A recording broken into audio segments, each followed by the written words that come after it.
Hey guys, it's Kenny here from thefantasyfanatics.com and the Fantasy Golf Degenerates, bringing you my cash game cornerstones for the RBC Heritage. Last week, what a week. The Masters never fails to live up to its hype. Sergio came through with an epic showdown against Justin Rose on Sunday to get that elusive first major. Good things for him and good things for us, as Sergio was part of my cash game cornerstones last week. I actually was on the course at Augusta on Tuesday. It was an unbelievable experience. If you're a golf fan, you definitely have to try and make it down there at least once in your life. The beauty of the course, all the history there, and seeing all these great golfers play this amazing course was pretty awesome. I do have some great stories about my time in Augusta, and if you'd like to hear some of those and my experience there, check out the It's All in the Hips podcast, hosted by my Fantasy Golf Degenerates co-host, Brad Messersmith and his brother. Really funny stuff. It's a little bit looser. It's more entertainment value than actual fantasy golf stuff, but it's definitely worth a listen, especially some of the stories I had were definitely crazy. So make sure you try and check that out. So let's recap my picks from last week. They were Sergio Garcia, Rory McIlroy, Paul Casey, and Kevin Kisner.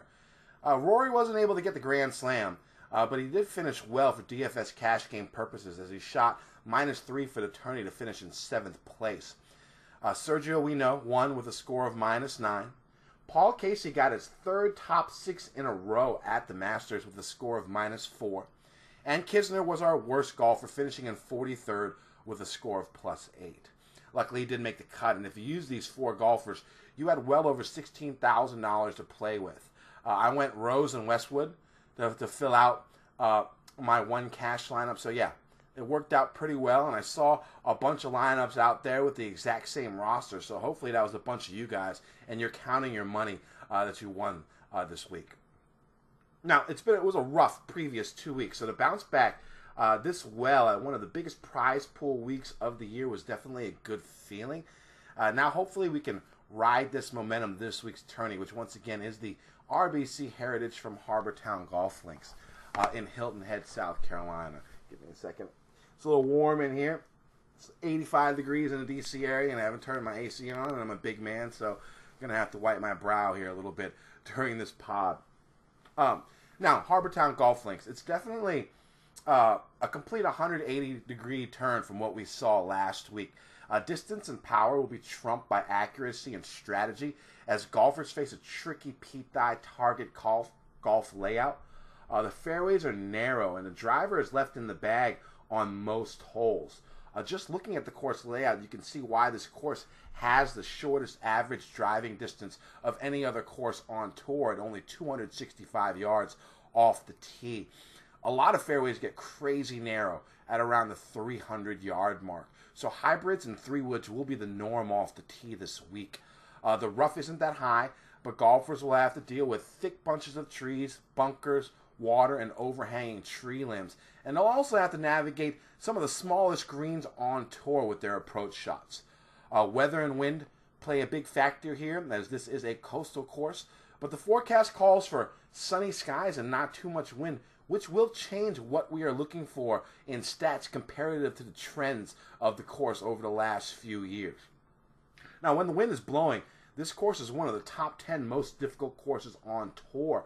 But when the wind isn't blowing, it becomes somewhat of a birdie fest. Some stats I'm looking for on the Fantasy Fanatics spreadsheet this week are going to be strokes gained approach, birdie or better percentage, strokes gained around the green, and par 4 scoring. Now, the trends say bogey avoidance is a much more important stat than birdie or better percentage. But like I said earlier, with the lightest winds, this could become a birdie barrage. If the winds do change, then I would probably shift from birdie or better percentage to bogey avoidance in the stat column. You could see with Jim Furyk shooting -18 to win here a couple of years ago when the winds were light, and Brian Gay winning here at -20. When the winds are down, this course is not that difficult.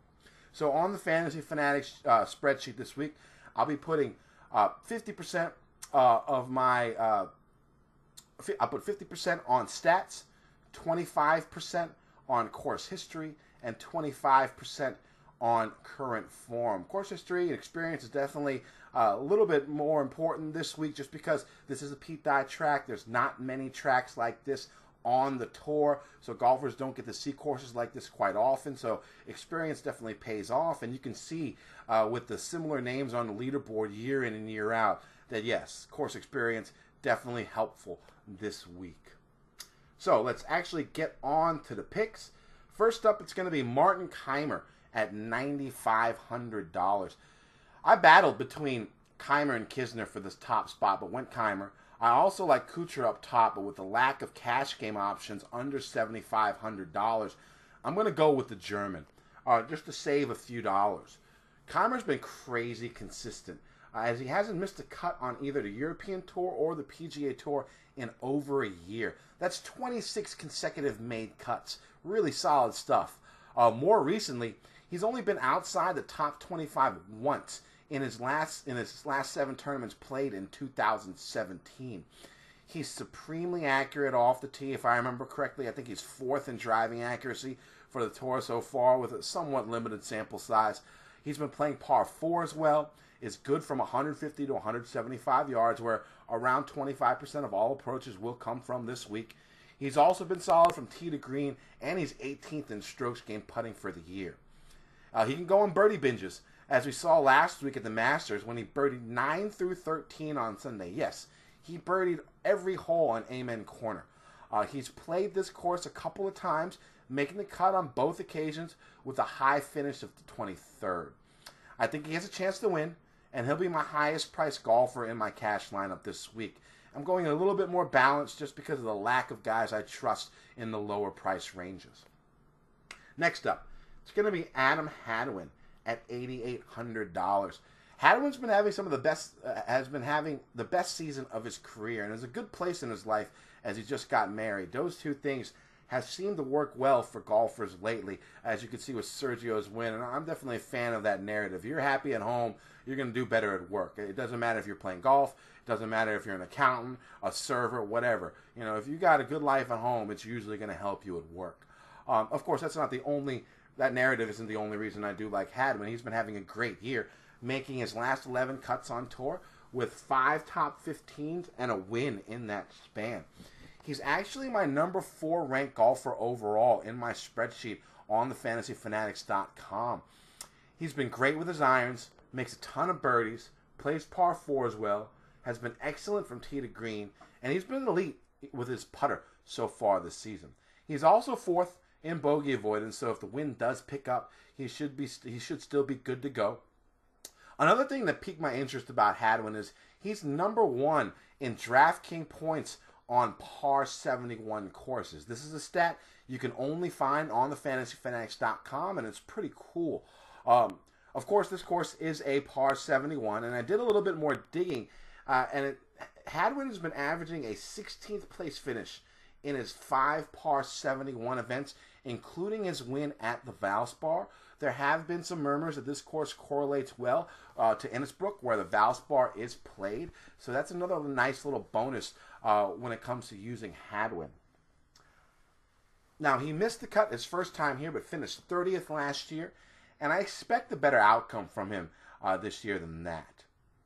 Next up, it's going to be Jason Dufner at $8,500. Dufner is a type of accurate grinder who can thrive at this course. He's made his last 7 cuts here at Harbour Town, but he doesn't have any top 10s to show for it. I think that changes this week.